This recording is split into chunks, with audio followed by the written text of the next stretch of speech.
नमस्कार दोस्तों, स्वागत है आपका आपके अपने YouTube चैनल जीएस जीनियस में। जैसा कि आप स्क्रीन पे देख रहे हैं, barber receives ₹37 crore income tax notice. Barber अर्थात नाई, जो पेशे से नाई है और उसका काम है पुरुषों के बाल काटना और दाढ़ी बनाना।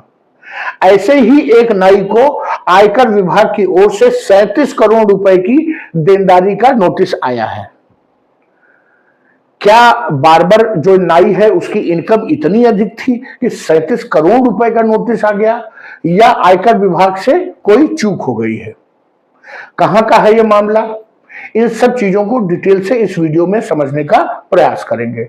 लेकिन इससे पहले कि हम अपना मुख्य वीडियो शुरू करें, आपसे हमारी रिक्वेस्ट है कि अगर आप हमारे चैनल पर नए हैं और आपने अभी तक चैनल को सब्सक्राइब नहीं किया है तो चैनल को तुरंत सब्सक्राइब कर लीजिए, क्योंकि हमारे चैनल पर इसी प्रकार की आपके आसपास की देश दुनिया की जो छोटी छोटी खबरें हैं उनको वीडियो के माध्यम से प्रस्तुत किया जाता है।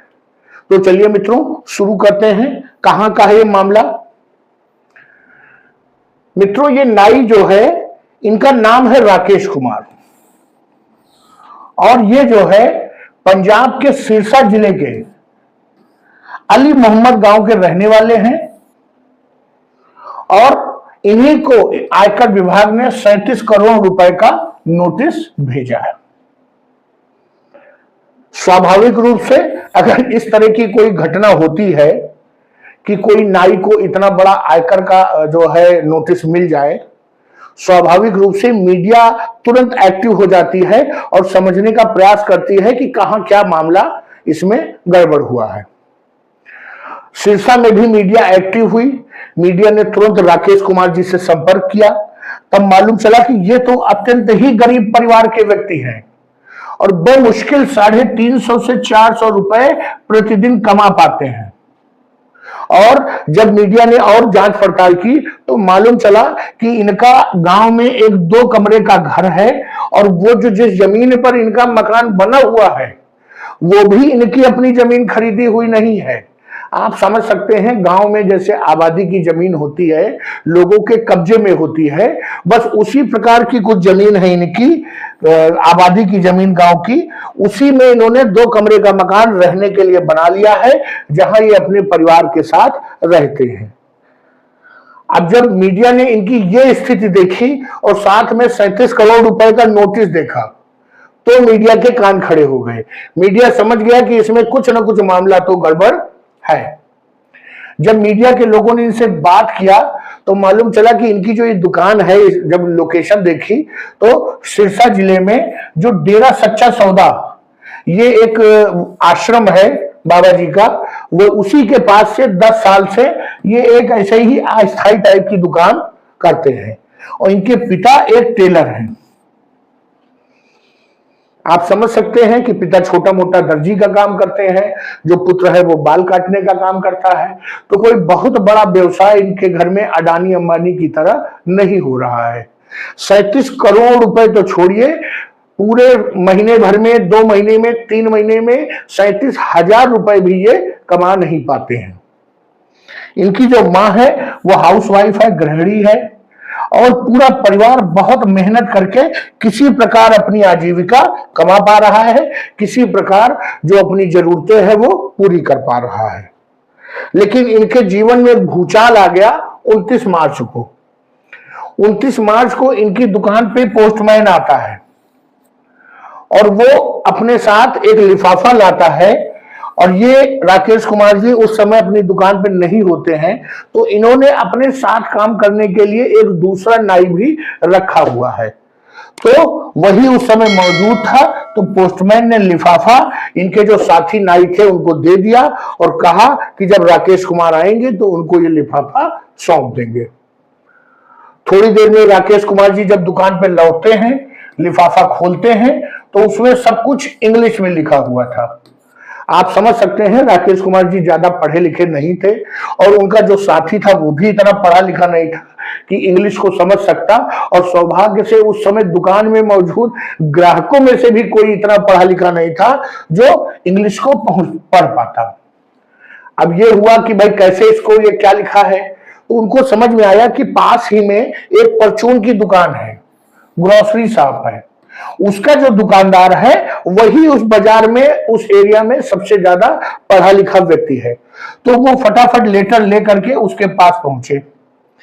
जब वो जो दुकानदार था ग्रोसरी शॉप का, उसने अंग्रेजी के लेटर को पढ़ा तो इनको बताया राकेश कुमार जी को कि इनकम टैक्स डिपार्टमेंट अर्थात भारत के आयकर विभाग ने उसको एक नोटिस भेजा है और उसमें लिखा हुआ है कि उसके ऊपर कुछ आयकर और कुछ उस पर पेनाल्टी मिला करके 37 करोड़ रुपए की देनदारी है और आयकर विभाग चाहता है कि राकेश कुमार उसको तत्काल जमा करें। आप समझ सकते हैं कि एक नाई के लिए यह कितना बड़ा झटका था। वो तो सौभाग्य है कि उसको दिल का दौरा नहीं पड़ा। जैसे ही यह सब उसने सुना, उसके पैरों के नीचे से जमीन खिसक गई। पहले तो वो समझ ही नहीं पाया कि अब किया क्या जाए। कुछ लोगों ने बताया भैया नहीं दोगे तो तुम्हारे मकान की कुर्की हो जाएगी, दुकान की कुर्की हो जाएगी, ये हो जाएगा, जेल चले जाओगे।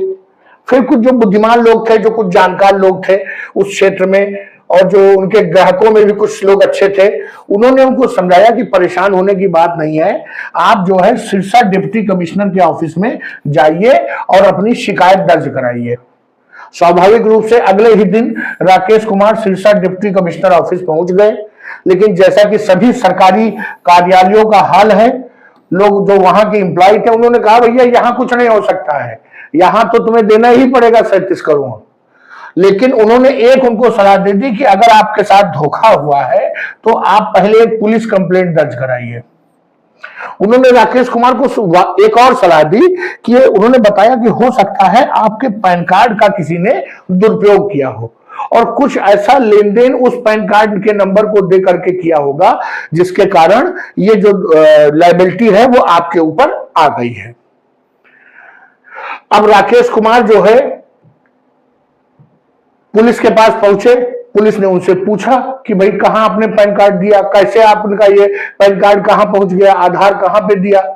तो कुछ राकेश कुमार बता नहीं सके, लेकिन उन्होंने ये बताया कि आज से 5 साल पहले अर्थात 2020 में जब कोविड का समय था और चारों तरफ लॉकडाउन लग गए थे और इस तरह के जो छोटे छोटे काम करने वाले लोग थे उनकी आर्थिक स्थिति एकदम से खराब हो गई थी और ऐसे लोगों के पास कोई जमा पूंजी नहीं होती है कि जो बचत को यूज करके अपना जीवन चला पाए। तो इन्होंने धनी ऐप से 20,000 रुपए का लोन लिया था, लेकिन लोन को समय से चुका दिया था और उस पर 2,000 रुपए का ब्याज भी दिया था। आप समझिए कि कितने सीधे साधे व्यक्ति हैं कि उन्होंने लोन लिया, लोन को चुकाया, समय से ब्याज दिया, सब कुछ होने के बावजूद उनके साथ इस प्रकार की धोखाधड़ी हो गई। मित्रों, ये जो ऐप हैं ये किसी बैंक के ऐप नहीं होते हैं। आपको भी सोशल मीडिया पर, फेसबुक पर, व्हाट्सएप पे मैसेज आते रहते होंगे कि आप इस ऐप से लोन ले सकते हैं अपनी जरूरतों के हिसाब से। या तो ये ऐप जो फाइनेंस कंपनीज होती हैं उनके ऐप होते हैं, या तो जो स्मॉल फाइनेंस बैंक्स खुले हुए हैं उनके ऐप हैं, नहीं तो बहुत से चाइनीज जो एजेंट और धोखाधड़ी करने वाली कंपनियां हैं जिनका न रजिस्ट्रेशन है, न सिर है, न पैर है, वो सब भी इस तरह के ऐप में लोगों को फंसा करके और उनका पैसा उगाही का काम करते हैं। तो मित्रों, इस प्रकार के ऐप से लोन लेने से बचना चाहिए। उन्होंने अपने आधार और अपने पैन कार्ड की जो फोटो है वो इस ऐप पर अपलोड की थी। यह भी हो सकता है कि इस ऐप को चलाने वाले लोगों ने मिसयूज ना किया हो और इनके पैन कार्ड और जो आधार कार्ड की जो फोटो अपलोड हुई हो उसको किसी ने हैक करके निकाल लिया हो। इनका और जो पुलिस के लोगों का यह मानना है कि संभवतः इस कंपनी के लोगों ने ही इनके आधार और पैन कार्ड का मिसयूज किया है। अगर स्वयं नहीं किया है तो किसी ऐसे व्यक्ति को इनका आधार और पैन कार्ड प्रोवाइड कर दिया है जिसका उसने मिसयूज कर लिया है। और पुलिस ने इसी एंगल पर अपनी जांच जो है शुरू कर दी है। जैसे ही इन्होंने अपनी लिखित कंप्लेंट दी, पुलिस ने FIR दर्ज करके और पूरी जांच पड़ताल इन्वेस्टिगेशन शुरू कर दी है।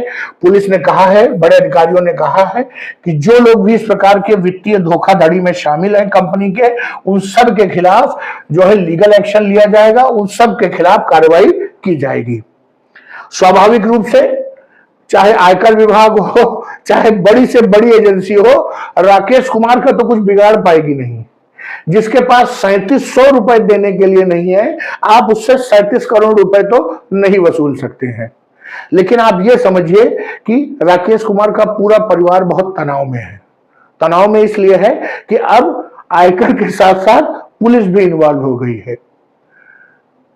हमारे देश की पुलिस का ऐसा रवैया है कि कभी भी पीड़ित को पीड़ित नहीं समझती है। वो पीड़ित को एक दुधारू गाय मान के चलती है और कोशिश करती है कि उसका मामला रफा दफा हो चाहे ना हो, कुछ ना कुछ इस दुधारू गाय से दूह लिया जाए। राकेश कुमार भी इन्हीं सब पचड़ों में फंस गए हैं और काफी परेशान हैं। ये दिखाता है कि हमारे जो सिस्टम है, हमारे देश का जो हमारा समाज है, उसमें जो भ्रष्टाचार है उसकी जड़ें इतनी गहरी बैठ गई हैं कि राकेश कुमार जैसे जो निर्दोष लोग हैं उनके लिए इससे पार पाना बहुत आसान नहीं रह गया है। हमारे आपके जैसे जो पढ़े लिखे लोग हैं वो भी कहीं ना कहीं इस प्रकार की जो धोखाधड़ी होती है, जो साइबर क्राइम्स होते हैं, उसके शिकार आसानी से हो जाते हैं। फिर राकेश कुमार जो पढ़ा लिखा नहीं है ज्यादा, उसके लिए तो ये एक बहुत बड़ी बात है। तो चलिए मित्रों, ईश्वर करे कि राकेश कुमार जी इस मुसीबत से जल्दी निकल जाएं। लेकिन उन्होंने भी एक इतिहास रच दिया है। उनके इलाके के लोग जान गए कि 37 करोड़ रुपए की देनदारी राकेश कुमार पर आई है। ईश्वर करे राकेश कुमार जी इस मुसीबत से बाहर निकल जाएं। वीडियो को यहीं समाप्त करता हूं। अगर आपको हमारा ये वीडियो, हमारा प्रेजेंटेशन अच्छा लगा हो तो वीडियो को लाइक करिए, चैनल को सब्सक्राइब करिए। धन्यवाद।